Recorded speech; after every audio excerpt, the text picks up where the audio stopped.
चुड़ैल पार्ट 1।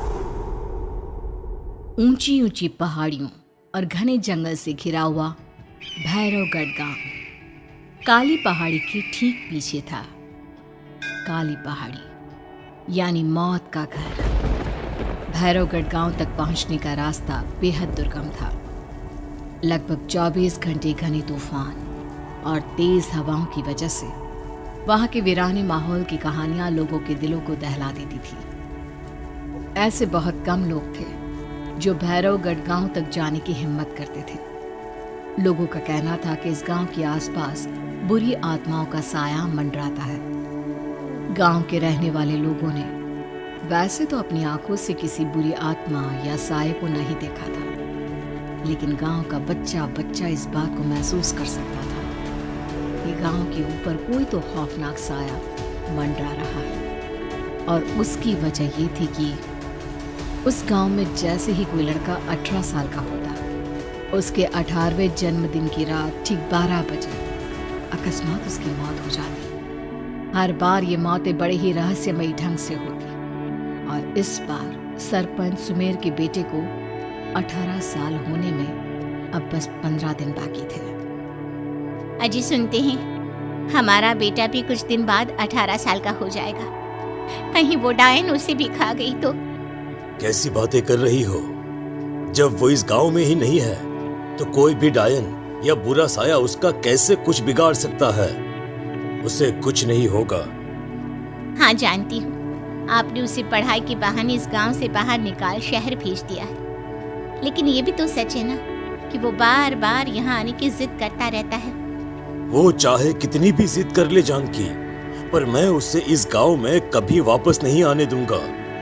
मैं नहीं चाहता कि गांव के दूसरे लड़कों की तरह मेरे बेटे की भी अजीबोगरीब ढंग से मौत हो जाए। कभी कभी तो लगता है कि हम सब गांव वालों को हिम्मत करके अपने गांव को इस बुरी आत्मा से छुड़वा लेना चाहिए। लेकिन कौन जानता है आखिर वो खतरनाक साया किसका है? वो काली आत्मा कौन है जो रातों रात हमारे गांव के लड़कों को निगल जाती है? सुमेर और जानकी जब ये सारी बातें कर रहे थे तब रात के लगभग 10 बज चुके थे और हर रात की तरह भैरवगढ़ गांव एक भयानक काले तूफान की आगोश में था। बाहर चल रही तेज हवाएं और बारिश के बीच कभी कभी ऐसा लगता जैसे कोई बुरी तरह से चीख रहा है। किसी के तड़पने और चीखने की आवाजें गांव के कानों में बार बार टकराती, पर वहां रहने वाले किसी भी औरत या आदमी के अंदर इतना साहस नहीं था कि वो अपने घर से बाहर कदम रख के उन आवाजों तक पहुंच सके। सो जाओ जानकी और घर के खिड़की दरवाजे कसकर बंद कर दो। अब जानकी सब खिड़कियां ठीक से बंद करने ही लगती है कि तभी उसे अपने घर के दरवाजे पर जोर जोर से खटखटाने की आवाजें सुनाई देती है। इन आवाजों को सुनकर जानकी और सुमेर के चेहरे डर से पीले और हाथ पैर ठंडे पड़ जाते हैं। जानकी, जानकी, इतनी रात कौन होगा? पता नहीं, ऐसा लग रहा है कोई बुरी तरह से दरवाजा खटखटा रहा है। अरे हाँ, पर किसी की आवाज भी तो नहीं आ रही। क्या करूं? दरवाजा खोल लूं या नहीं? कहीं ऐसा ना हो कि किसी को हमारी मदद की जरूरत हो।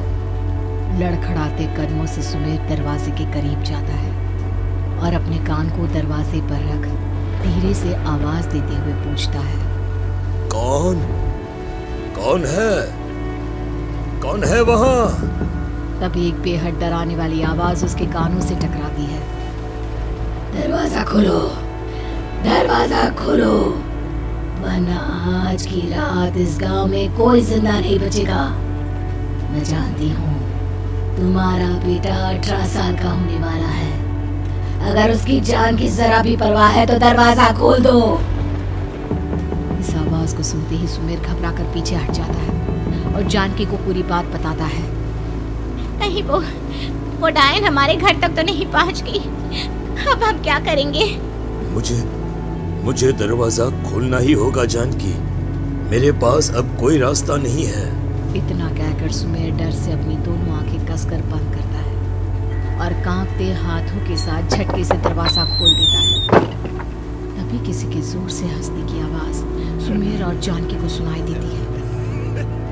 उस आवाज को सुन दोनों दरवाजे की तरफ देखते हैं और सामने अपने बेटे राहुल को खड़ा देख दंग रह जाते हैं। राहुल के हाथ में उसका मोबाइल होता है जिसमें से वो आवाज बज रही थी। ये क्या मजाक है?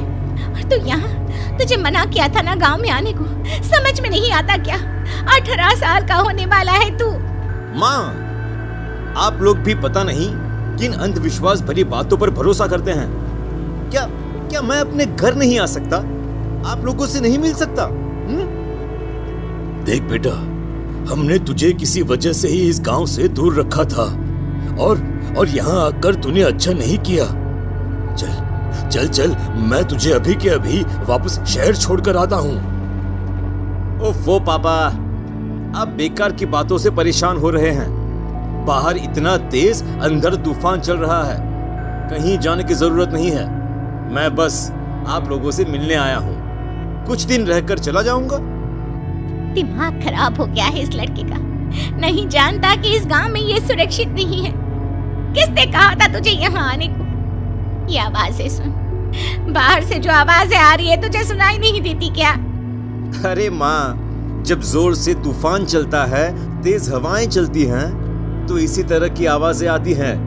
ये बहुत नॉर्मल है माँ। नॉर्मल होगी तेरे लिए बेटा। 4 दिन शहर में पढ़कर आया है तो अपने माँ बाप की बात नहीं मान सकता।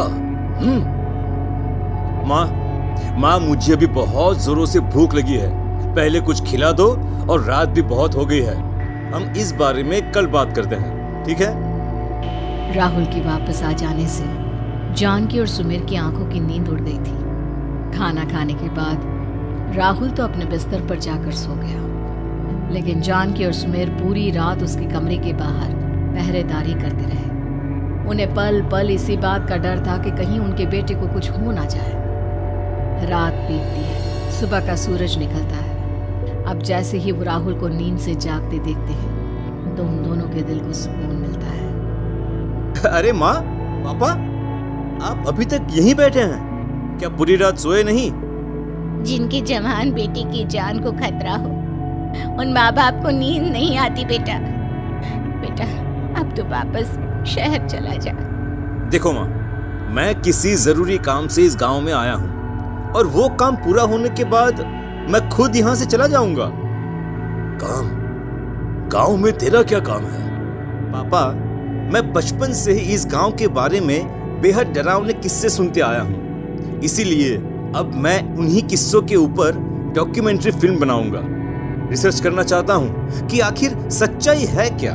हे भगवान, लो जी, सुन लिया, और भेजो इसे पढ़ने के लिए शहर।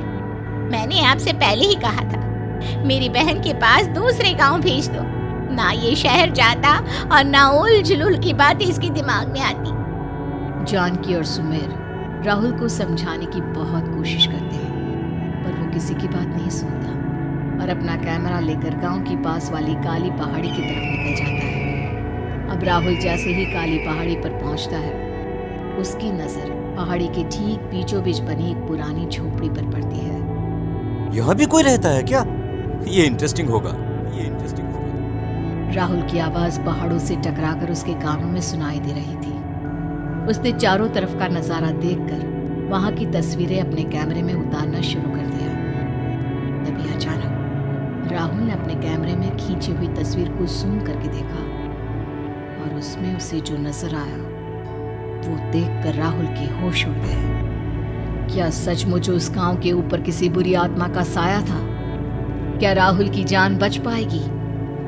क्या देखा था राहुल ने उस फोटो में जिसे देखकर वो दंग रह गया? इन सवालों के जवाब जानने के लिए देखिए इस कहानी का अगला भाग।